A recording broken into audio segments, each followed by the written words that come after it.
Good morning students, rainbow science academy के online platform में आपका स्वागत है।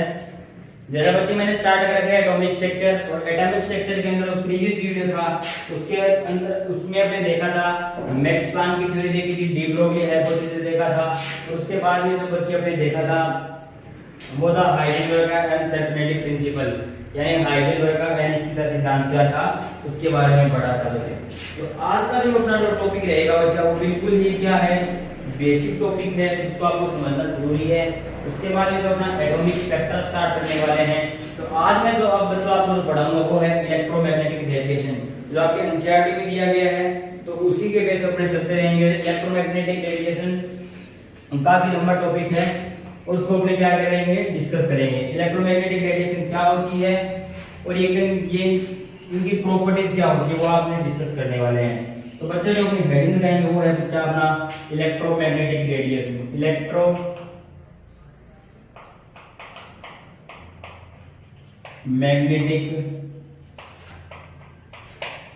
रेडिएशन, इलेक्ट्रोमैग्नेटिक रेडिएशन जो अपना टॉपिक है वो है बच्चा इलेक्ट्रोमैग्नेटिक रेडिएशन। हिंदी में उसको बोलते हैं विद्युत चुंबकीय तरंग। अब बच्चे बात आती है ये होती क्या है, तो बच्चे जैसे नाम से क्लियर है इलेक्ट्रोमैग्नेटिक, इलेक्ट्रो यानी इलेक्ट्रिक, इलेक्ट्रो का मतलब क्या होता है इलेक्ट्रिक, इलेक्ट्रिक, और ये मैग्नेटिक का मतलब क्या होता है मैग्नेटिक,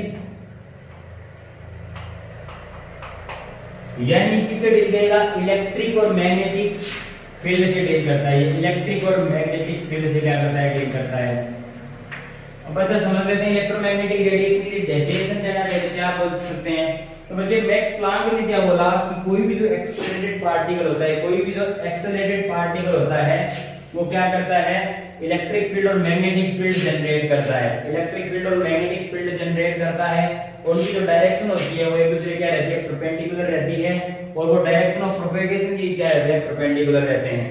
यानी इलेक्ट्रोमैग्नेटिक रेडिएशन की डेफिनेशन की बात करूं तो सबसे पहले मैं आपको बच्चों समझाता हूं इलेक्ट्रोमैग्नेटिक रेडिएशन होती क्या है। तो बच्चा इलेक्ट्रोमैग्नेटिक रेडिएशन को समझने के लिए मैं क्या लेता हूं, 3D व्यू लेना पड़ेगा, लेकिन मैं बोर्ड पे समझाने के हिसाब से मैं आपको बता रहा हूं, लेकिन मैं फिर आपको बाद में इसको थोड़ा सा बता भी दूंगा ये क्या कहना चाह रहे हैं। तो बच्चे ये मेरा क्या है, कोई एक्स एक्सिस ले लिया मैंने, ये कोई एक एक्सिस ले ली, और इधर की साइड मैंने क्या ले लिया बच्चा, ये एक्सिस किधर की साइड, ये एक्सिस बोर्ड के बाहर की साइड है, और ये मेरा एक्स एक्सिस हो गया, ये जेड एक्सिस हो गया, ये मेरा बोर्ड के बाहर की साइड हो गया। अब बच्चा इसमें होगा क्या, जो इलेक्ट्रिक फील्ड और मैग्नेटिक फील्ड क्या होते हैं, एक दूसरे के परपेंडिकुलर होते हैं ऐसे। ये मैंने क्या बताया बच्चा, ये मैं यदि इसको मान लूं इलेक्ट्रिक फील्ड, इसको मैं क्या मान लूं, इलेक्ट्रिक फील्ड, क्या मान लो, इलेक्ट्रिक फील्ड। तो जो मेरा मैग्नेटिक फील्ड होगा, मेरा मैग्नेटिक फील्ड मैं कुछ इस प्रकार से दर्शा रहा हूं,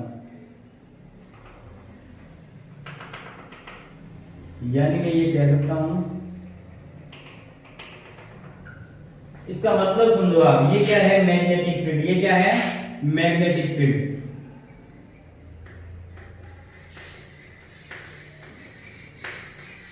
कि यदि मेरा इलेक्ट्रिक फील्ड ये वाला है, यदि मेरा इलेक्ट्रिक फील्ड ये वाला है तो मेरा मैग्नेटिक फील्ड कौन सा होगा, ये वाला होगा, यानी बोर्ड के बाहर अंदर ऐसे चलेगा मैग्नेटिक फील्ड। यदि मेरा इलेक्ट्रिक फील्ड ऐसे चल रहा है तो मैं जो, यदि मेरा इलेक्ट्रिक फील्ड ऐसे चल रहा है, मेरा डायरेक्शन ऑफ प्रोपगेशन ये है, ये क्या है बच्चा, डायरेक्शन ऑफ प्रोपगेशन, यानी डायरेक्शन ऑफ प्रोपगेशन,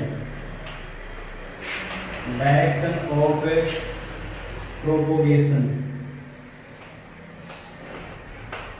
यानी इसका मतलब कि इलेक्ट्रोमैग्नेटिक रेडिएशन क्या होगी, इसमें क्या होगा, इलेक्ट्रिक फील्ड भी होगा और मैग्नेटिक फील्ड भी होगा, और वो आपस में क्या होंगे, परपेंडिकुलर होंगे।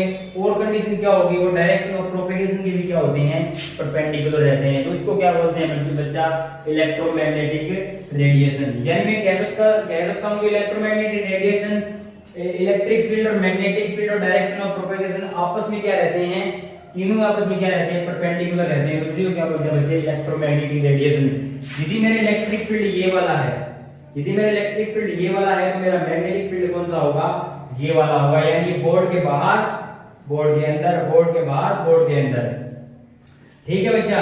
और यदि ये मेरा क्या डायरेक्शन ऑफ प्रोपगेशन है, इलेक्ट्रिक फील्ड क्या यूं चलेगा, इलेक्ट्रिक फील्ड यूं चलेगा। उम्मीद करता हूं आपको ये चीज समझ आ गई हो, थोड़ा सा इस चीज को सोचना, ये मैंने आपको डायग्रामेटिक से समझाने की कोशिश की। अब बच्चा यदि इसकी डेफिनेशन लिखना चाहूं तो मैं ये लिख सकता हूं, any accelerated particle, accelerated particle या इलेक्ट्रॉन लिख दो, एक्सेलरेटेड पार्टिकल लिख दो, accelerated particle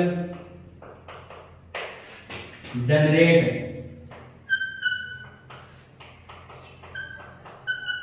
electric field and magnetic field, magnetic field which is perpendicular, perpendicular with each other and also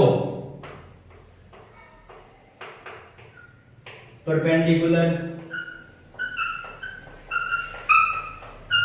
to the direction of propagation,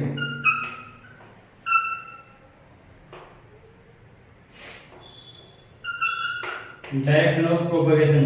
यानी जो electric field और magnetic field क्या होते हैं, एक दूसरे के परपेंडिकुलर होते हैं। परपेंडिकुलर का मतलब जानना चाहिए तो बताओ, वो आपस में क्या रहेंगे, 90 डिग्री पे रहेंगे, यानी उनके मध्य एंगल कितना रहेगा, 90 डिग्री रहेगा। अब बच्चा मैंने इसको इलेक्ट्रिक फील्ड माना है, इसको मैंने मैग्नेटिक फील्ड माना है, मैं ये भी कह सकता हूँ ये वाला मेरा क्या इलेक्ट्रिक फील्ड है, ये वाला क्या है मेरा मैग्नेटिक फील्ड है। वो आप एक साथ आपके को मान सकते हो, लेकिन वो आपस में क्या रहेंगे, परपेंडिकुलर रहेंगे। परपेंडिकुलर का मतलब क्या है, उनके मध्य आपस में कितना रहेगा, 90 डिग्री एंगल रहेगा। वो डायरेक्शन ऑफ प्रोपगेशन ये भी क्या रहेंगे, परपेंडिकुलर रहेंगे। उम्मीद करता हूँ आपको ये चीज क्या आ गई होगी, समझ आ गई होगी। अब बच्चे आगे बात कर लेते हैं, इलेक्ट्रोमैग्नेटिक रेडिएशन क्या होती है। आपको मैंने बताया इसमें इलेक्ट्रिक फील्ड भी होता है, मैग्नेटिक फील्ड भी होता है, और लेकिन उनकी कंडीशन क्या होती है कि वो आपस में क्या रहेंगे, परपेंडिकुलर रहेंगे, और डायरेक्शन ऑफ प्रोपगेशन क्या रहेंगे, परपेंडिकुलर रहेंगे। परपेंडिकुलर का मैंने मतलब बताया, परपेंडिकुलर होते हैं इनके मध्य क्या रहेगा, 90 डिग्री एंगल रहेगा, यानी इनके मध्य इलेक्ट्रिक फील्ड और मैग्नेटिक फील्ड के मध्य कितने डिग्री एंगल रहेगा, 90 डिग्री एंगल रहेगा, यानी इसके मध्य क्या रहेगा, 90 डिग्री का कोण रहेगा। अब आगे बात करते हैं बच्चे, इसकी जो कुछ प्रॉपर्टीज होती है, इसकी जो कुछ प्रॉपर्टीज होती है वो मैं डिस्कस कर लेता हूं। बच्चा जो इसकी जो प्रॉपर्टी होती है वो होती है कि वो ये वैक्यूम में जो स्पीड होती है, यानी वैक्यूम में जो इसकी स्पीड रहती है वो लाइट स्पीड की क्या रहती है, बराबर रहती है। यदि मैं लिखना चाहूं तो ये लिख सकता हूं, in vacuum electromagnetic radiation, EMR से लिख दो, electromagnetic radiation move to speed of light, speed of light से वो क्या करती है, मूव करती है। यानी स्पीड ऑफ लाइट की बात करना चाहूं तो आपको पता होना चाहिए स्पीड ऑफ लाइट कितनी होती है बच्चा। स्पीड ऑफ लाइट आपने पढ़ा हुआ छोटी क्लास में अंदर, फिर भी मैं दोबारा बता देता हूँ। स्पीड ऑफ लाइट होती है मतलब 3 × 10⁸ मीटर पर सेकंड, ये होती है बच्चा स्पीड ऑफ लाइट। इनके मध्य यदि मैं रिलेशन देखना चाहूं तो रिलेशन बच्चा होता है c बराबर म्यू लैम्डा, c बराबर म्यू लैम्डा। ये अपने पहले जो प्रीवियस वीडियो था मैक्स जो प्लांक की थ्योरी थी उसमें मैंने आपको बताया था, मैक्स प्लांक की थ्योरी मैंने आपको बताया था, यहाँ v बराबर क्या लिखा था, v फ्रीक्वेंसी इनटू लैम्डा लिखा था, फिर मैंने फ्रीक्वेंसी को फाइंड आउट किया था, फिर मैंने आपको ये बताया था जो इसकी जो वेलोसिटी होगी, यानी जो इसकी जो वेलोसिटी होगी किसके बराबर होगी, स्पीड ऑफ लाइट के बराबर होगी। तो मैंने v को किससे रिप्लेस कर दिया था, c से रिप्लेस कर दिया था, तो यहाँ उसी से रिप्लेस कर दिया था, वो आपको ध्यान होनी चाहिए बच्चा, ध्यान हो गया आपको। मैंने यहाँ ये बताया ये बराबर म्यू बताया था, फिर मैंने ये बताया था म्यू जो v होता है, v बराबर क्या होता है, म्यू इनटू लैम्डा, और जो यदि मैं म्यू फाइंड आउट करना था तो v बाय लैम्डा बताया था, और फिर मैंने आपको ये बताया था कि जो v किसके बराबर होगा, c के बराबर होगा। तो मैंने यहाँ क्या लिख दिया था, v बराबर c बाय लैम्डा रख दिया था, और फिर मैंने म्यू की वैल्यू यहाँ रख के जो मेरा जो फाइनल आंसर आया था वो आया था e बराबर c बाय लैम्डा। ये चीज हमने मैक्स प्लांक की थ्योरी करी थी, उसमें हम डिस्कस कर चुके हैं। फिर से मैंने आपको रिमाइंड करा दिया। यदि आपने वो चीज पढ़ी होगी तो आपको ये चीज याद आ गई होगी। जहां c क्या है बच्चे, c है मेरी speed of light,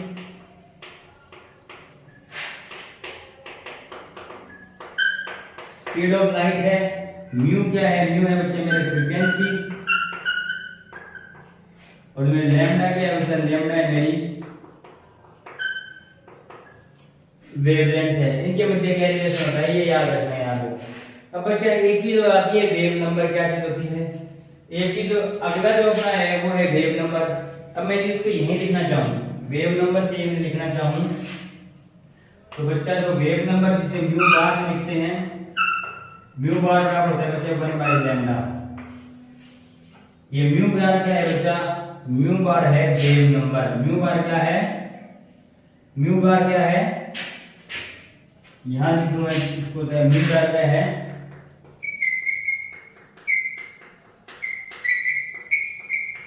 wave number है। यानी म्यू बार बराबर क्या होगा 1/λ। अब यदि इसकी डेफिनेशन लिखना चाहूं तो ये लिख सकता हूं, वेव नंबर डिफाइन एज, इसको मैं यहां लिख देता हूं, ये मैं रफ कर दूं, ये मैं रफ कर दूं यहां से। वेव नंबर क्या होता है, wave number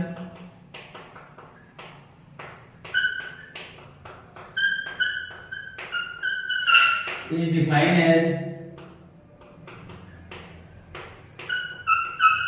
number of wave present in per centimetre length. यानी 1 सेंटीमीटर के अंदर कितनी अपनी जो वेव प्रेजेंट है। लैम्डा की बात करें, लैम्डा की जो यूनिट होती है वो पता होती है सेंटीमीटर या मीटर। लैम्डा किस में बताते हैं, अपने सेंटीमीटर में बताते हैं। तो वेव नंबर किस में हो जाएगा, सेंटीमीटर की, तो इसकी वेव नंबर की यूनिट किस में हो जाएगी, सेंटीमीटर इनवर्स हो जाएगी। ये थे बच्चे कुछ प्रॉपर्टीज इलेक्ट्रोमैग्नेटिक रेडिएशन की, यानी ये स्पीड ऑफ लाइट से मूवमेंट करती है वैक्यूम के अंदर, और जो वेव नंबर क्या होता है ये चीज मैंने बताई। अब बच्चा आगे बात करते हैं, और जो वेव की जो प्रॉपर्टीज होती है वो आपको पता है, अब छोटी क्लास में पढ़े होगा। तो वेव का तो वेवलेंथ होगी। अब वेवलेंथ क्या होगी, तो इनके मध्य जो डिस्टेंस होती है वो वेवलेंथ कहलाती है। क्रिस्ट क्या होते हैं, ट्रॉप क्या होते हैं, ये चीज आपने पढ़ रखी होगी छोटी क्लास के अंदर। अपने को वहां नहीं जाना है क्योंकि आपने इतना ज्यादा इतना देख नहीं रखा है। जो आपकी एनसीईआरटी के अंदर है वो आपके इतना ही बता रखा है, तो मैं इतना ही क्या कर रहा हूँ, एक्सप्लेन कर रहा हूँ। अब आगे बच्चों बात आती है कि जो इलेक्ट्रोमैग्नेटिक रेडिएशन होती है, जो इलेक्ट्रोमैग्नेटिक रेडिएशन होती है उनकी नेचर क्या क्या हो, नेचर क्या है, यानी वो किस नेचर की होती है। नेचर से बात करता हूँ तो बच्चे जो प्रीवियस वीडियो था मैंने अपने को बताया, आपने डिस्कस किया था कि वो पार्टिकल नेचर की हो सकते हैं और वेव नेचर के भी हो सकते हैं। तो इसी प्रकार से जो इलेक्ट्रोमैग्नेटिक रेडिएशन होती है, यानी इलेक्ट्रोमैग्नेटिक रेडिएशन कह दूं या मैं ये कह सकता हूं कि जो लाइट आ रही है, जो सन की जो लाइट आ रही है वो भी क्या इलेक्ट्रोमैग्नेटिक रेडिएशन है। उसकी नेचर को डिस्कस करने से पहले बच्चा मैं इलेक्ट्रोमैग्नेटिक रेडिएशन के बारे में डिस्कस करता हूं कि कौन कौन सी हो सकती है। या मैं ये कह सकता हूं कि ये अलग अलग टाइप के अपने दर्शाते हैं। यानी जो इलेक्ट्रोमैग्नेटिक रेडिएशन होती है, तो इलेक्ट्रोमैग्नेटिक रेडिएशन को अपने कैसे मतलब देखते कैसे हैं। तो यदि बच्चे बात करें इलेक्ट्रोमैग्नेटिक रेडिएशन की, तो बच्चे एक टेबल होती है या एक ग्राफ कह सकता हूं मैं। ये ग्राफ होता है जिसकी कुछ वेवलेंथ होती है, फ्रीक्वेंसी होती है, उस चीज को मैं क्या करना जा रहा हूं, डिस्कस करने जा रहा हूं।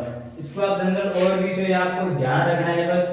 ये क्या होता है, और इसको जो इलेक्ट्रोमैग्नेटिक रेडिएशन है, यानी जो इलेक्ट्रोमैग्नेटिक रेडिएशन है उसके कुछ पैरामीटर्स हैं, वो अपने को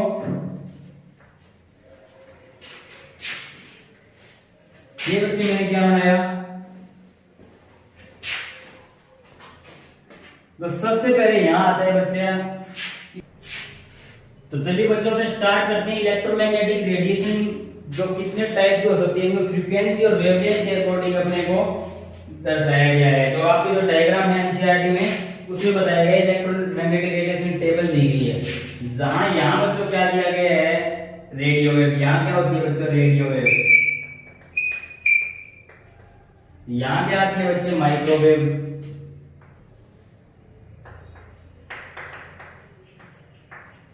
इससे आप याद रखो, lower mid UV XY Z, ये चीज क्या होती है आपको भी बस समझ में आ जाएगा। उसके बाद माइक्रोवेव, उसके बाद बच्चों आता है IR रीजन। क्या आता है? IR region. इसके बाद क्या आता है बच्चे? विजुअल। इसके बाद बच्चे क्या आता है? UV ultraviolet. उसके बाद आता है बच्चे एक्सरे, और उसके बाद गामा रेज कॉस्मिक रे आती है बच्चे। ये है बच्चे इलेक्ट्रोमैग्नेटिक रेडिएशन का जो डिफरेंट टाइप की इलेक्ट्रोमैग्नेटिक रेडिएशन है। तो इधर की तरफ क्या हो रही है? वेवलेंथ बढ़ रही है। वेवलेंथ क्या हो रही है? वेवलेंथ बढ़ रही है। ये गैस वेवलेंथ बढ़ रही है और इधर की साइड इधर जा रहे हैं, तो क्या हो रही है? फ्रीक्वेंसी बढ़ रही है, यानी फ्रीक्वेंसी बढ़ रही है, फ्रीक्वेंसी बढ़ रही है, और इधर क्या आ रही है? वेवलेंथ बढ़ रही है। अब बच्चे फ्रीक्वेंसी बढ़ रही है, मैं कह सकता हूं एनर्जी बढ़ रही है, क्योंकि हमने रिलेशन पढ़ा था E बराबर hν, और एक रिलेशन ये भी है ना, E बराबर hc बाई लैम्डा। ये मैं इधर कह सकता हूं लैम्डा बढ़ रही है, यानी मैं ये कह सकता हूं E inversely proportional by lambda के, E inversely proportional by lambda के। लैम्डा बढ़ेगी तो एनर्जी कम होगी, लैम्डा बढ़ रही है तो यानी रेडियो वेव की एनर्जी क्या होती है? सबसे कम होती है। और यदि म्यू बढ़ रहा है यानी फ्रीक्वेंसी बढ़ रही है तो एनर्जी क्या रहेगी? बढ़ रही है, यानी इधर की तरफ जा रहे हैं तो फ्रीक्वेंसी बढ़ रही है। अब बच्चा अपने को डाटा याद नहीं रखना है, तो बच्चा आपको डाटा सिर्फ और ये याद रखना है जो विजुअल रीजन होता है, जो अपने को आंखों से दिखाई देता है, वो रीजन कितना होता है बच्चे? ओनली वो, यदि विजुअल रीजन की बात करता हूं तो बच्चे विजुअल रीजन होता है जो अपने को स्पेक्ट्रम में दिखाई देते हैं 7 कलर। वो किस में आता है? जो अपने को आंखों से दिखाई दे रहा है, विजुअल दे रहा है, यानी जो अपने विजुअल हो रहा है उस चीज को हमने क्या बोले? विजुअल रीजन क्या आता है? और वो आपने पढ़ा होगा था BIBGYOR, यानी विबग्योर जो कलर का जो बैंड आता है वो किस रीजन में आता है बच्चा? विजुअल रीजन में आता है। अभी इसकी वेवलेंथ देखूं तो बच्चा वो होती है 400 नैनोमीटर से लगा के 700 नैनोमीटर के अंदर वेवलेंथ होती है, यानी 400 नैनोमीटर से लेके 700 नैनोमीटर तक ये क्या होती है? वेवलेंथ होती है। कहीं कहीं ये डाटा वेरी करके बता रखा है 400 से 800 भी मान रखा है, तो अपने वो कोई बड़ा इश्यू नहीं है। ये मैंने बच्चा डिस्कस किया डिफरेंट टाइप की जो इलेक्ट्रोमैग्नेटिक रेडिएशन होती है। तो डिफरेंट टाइप की जो इलेक्ट्रोमैग्नेटिक रेडिएशन होती है उनकी कौन कौन सी है बच्चा? लो, इसका मतलब होता है long radio wave, long radio wave. उसके बाद क्या आता है बच्चे? माइक्रोवेव। उसके बाद क्या आता है बच्चे? IR।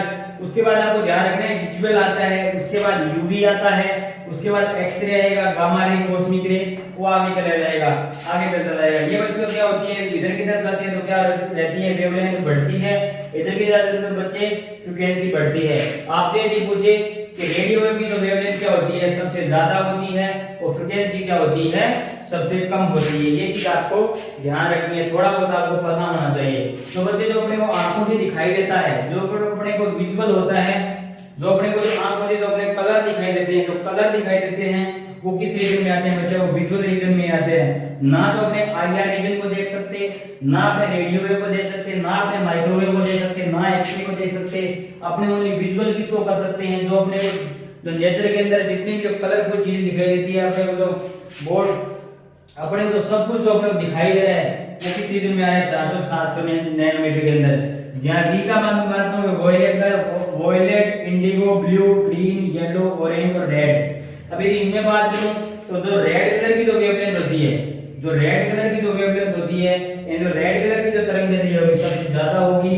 जो वॉयलेट कलर की जो तरंगदैर्घ्य होगी वो सबसे कम होगी। लेकिन ये कह सकता हूं जो रेड कलर की जो फ्रीक्वेंसी होगी वो सबसे कम होगी, और जो वॉयलेट कलर की जो फ्रीक्वेंसी होगी वो सबसे ज्यादा होगी। अब बच्चे यहाँ तक मैंने डिस्कस किया इलेक्ट्रोमैग्नेटिक रेडिएशन का जो डाटा है। डाटा मैंने डिस्कस नहीं किया है, तो डाटा अलग-अलग वेरी करता है कि फ्रीक्वेंसी जो हर्ट्ज में दे रखी है, कहीं मतलब जो फ्रीक्वेंसी यूनिट आपको पता है कि हर्ट्ज होती है, और उसमें ये अलग-अलग डाटा दे रखे हैं। तो डाटा पे अपने विशेष ध्यान देना है। अब अपने वो ध्यान दिया होना चाहिए। इलेक्ट्रोमैग्नेटिक रेडिएशन का जो चार्ट होता है उसमें जो रेडियो वेव कहाँ आती है, माइक्रोवेव कहाँ लाई जाती है, आईआर कहाँ आता है, विजुअल के अंदर कौन कौन से कलर आते हैं। और जो विजुअल का आपको ध्यान रखना है कि विजुअल जो 400 नैनोमीटर से लेके 700 नैनोमीटर का आता है, और इन्हीं जो विजुअल के कारण ही क्या चीजें क्या करती है, अपने को कलरफुल दिखाई देती है। तो बच्चे ये मैंने डिस्कस किया इलेक्ट्रोमैग्नेटिक रेडिएशन के बारे में। इलेक्ट्रोमैग्नेटिक रेडिएशन होती क्या है, यानी मैंने डिस्कस किया कि जो इलेक्ट्रिक फील्ड और मैग्नेटिक फील्ड क्या होंगे, आपस में क्या होंगे, परपेंडिकुलर होंगे, और डायरेक्शन ऑफ प्रोपेगेशन के भी क्या रहते हैं, परपेंडिकुलर रहते हैं। तो दूसरा पॉइंट मैंने डिस्कस किया बच्चे, जो इलेक्ट्रोमैग्नेटिक रेडिएशन होती है वो वैक्यूम के अंदर स्पीड ऑफ लाइट से मूवमेंट करती है। स्पीड ऑफ जो लाइट होगी वही क्या होगी, उसकी स्पीड होगी। अब जो नेक्स्ट टॉपिक मैंने डिस्कस किया बच्चा, वो था मैंने इलेक्ट्रोमैग्नेटिक रेडिएशन की टाइप डिस्कस की है। इलेक्ट्रोमैग्नेटिक रेडिएशन कौन कौन सी हो सकती है। जो सन की जो लाइट आ रही है, तो सन की लाइट आ रही है वो भी क्या है, इलेक्ट्रोमैग्नेटिक रेडिएशन है। जब मैं जो इलेक्ट्रोमैग्नेटिक रेडिएशन है, यदि अपने देख सकते हैं, जब अपने प्रिज्म से जो आगे जब एटॉमिक स्पेक्ट्रा बताऊंगा तभी मैं डिटेल में डिस्कस करूंगा। जब एटॉमिक स्पेक्ट्रा को मैं डिस्कस करता हूं, तो मैं जब व्हाइट लाइट को किसी प्रिज्म से पास करता हूं, तो आपने देखा होगा जो 7 कलर का जो बैंड बन जाता है, यानी रेनबो लाइट बैंड बन जाता है, तो वो किस कारण होता है, वो विजुअल रीजन में आते हैं। इस कारण क्या है, ये कलर का बैंड बन जाता है। वो चीज अपने आगे डिस्कस करने वाले हैं जब मैं एटॉमिक स्पेक्ट्रा बताऊंगा। बच्चे उसके बाद मैंने डिस्कस किया इलेक्ट्रोमैग्नेटिक वेव कितने टाइप्स की हो सकती है। तो सबसे ज्यादा वेवलेंथ जो कि वो होती है रेडियो वेव, उसके बाद microwave, IR, visual, UV, X-ray, gamma ray, cosmic ray, ये चीज आती है। तो बच्चे रेडियो वेव की जो वेवलेंथ होती है सबसे ज्यादा होती है, और फ्रीक्वेंसी क्या होती है, सबसे कम होती है। फ्रीक्वेंसी कम होती है इसका मतलब है इसकी एनर्जी भी कम होती है। और उसके बाद में इसी बात करता हूं बच्चा, विजुअल के अंदर क्या आता है, ये रिव्यू और कलर बैंड आता है। तो ये बच्चा चीज हो गई इलेक्ट्रोमैग्नेटिक रेडिएशन के बारे में, जो बेसिक इंट्रोडक्शन था वो। अब बच्चे उसके बाद आती है जो इलेक्ट्रोमैग्नेटिक जो रेडिएशन होती है उसकी नेचर क्या होती है, यानी किस नेचर की हो सकती है। नेचर की बात करें, पार्टिकल नेचर भी हो सकता है और वेव नेचर भी हो सकता है। ये कौन सा नेचर शो करता है, तो बच्चा जो कुछ एक्सपेरिमेंट किए गए जो क्या हो रहे थे, वेव नेचर से शो नहीं हो रहे थे, यानी जो कुछ एक्सपेरिमेंट किए गए जो वेव नेचर शो नहीं कर रही थी, और कुछ ऐसे भी एक्सपेरिमेंट थे जो क्या नहीं शो कर रहे थे, तो पार्टिकल नेचर शो नहीं कर पा रहे थे। तो बच्चा इसका जो कैलकुलेशन आया, तो कुछ एक्सपेरिमेंट मतलब जैसे ब्लैक बॉडी रेडिएशन का एक्सपेरिमेंट अपने पढ़ने वाले हैं, उसके बाद में जो फोटो इलेक्ट्रिक इफेक्ट अपने पढ़ने वाले हैं। और ये दो इफेक्ट बताते हैं कि जो इलेक्ट्रोमैग्नेटिक रेडिएशन का जो नेचर है वो कैसा है, पार्टिकल नेचर की होती है। वो चीज अपने आगे डिस्कस करेंगे। अब उसके बाद में अपने पढ़ेंगे वेव नेचर के डिफ्रैक्शन शो करती है। मैं पिछली जो प्रीवियस वीडियो में मैं डिस्कस कर रखा है, तो डिफ्रैक्शन जो शो करेगी वो वेव ही होगी, यानी इन जो वेव होती है इलेक्ट्रोमैग्नेटिक रेडिएशन होती है उनका डिफ्रैक्शन भी शो किया जाता है, यानी जो वेव नेचर शो करती है। ये मैं कह सकता हूं जो इलेक्ट्रोमैग्नेटिक रेडिएशन होती है वो क्या कौन सा नेचर रखती है, ड्यूल नेचर रखती है, यानी वो पार्टिकल नेचर भी होता है, उसका क्या नेचर भी होता है, वेव नेचर भी हो सकता है। ये कैसे शो करती है, जो अपने नेक्स्ट वीडियो में जो अपने पार्टिकल नेचर कैसे शो करेगी उसको डिस्कस करने वाले हैं। यानी जो अपना नेक्स्ट टॉपिक रहेगा वो रहेगा बच्चा जो फोटो इलेक्ट्रिक इफेक्ट और ब्लैक बॉडी रेडिएशन का वो पढ़ने वाले हैं। उसके बाद में ऐसे करते अपने इलेक्ट्रोमैग्नेटिक रेडिएशन का टॉपिक क्या हो जाएगा बच्चे, फिनिश हो जाएगा। और अपना नेक्स्ट टॉपिक रहेगा वो बच्चा रहेगा एटॉमिक स्पेक्ट्रा। तो कोई भी डाउट है बच्चा कमेंट कर देना, मैं नेक्स्ट वीडियो में क्या करूंगा उसको डिस्कस कर लूंगा। इलेक्ट्रोमैग्नेटिक रेडिएशन क्या होती है इसको ध्यान रखना, आप शॉर्ट नोट आ सकता है। तो बच्चों आज के लिए इतना ही, पढ़ते रहिए। Thank you.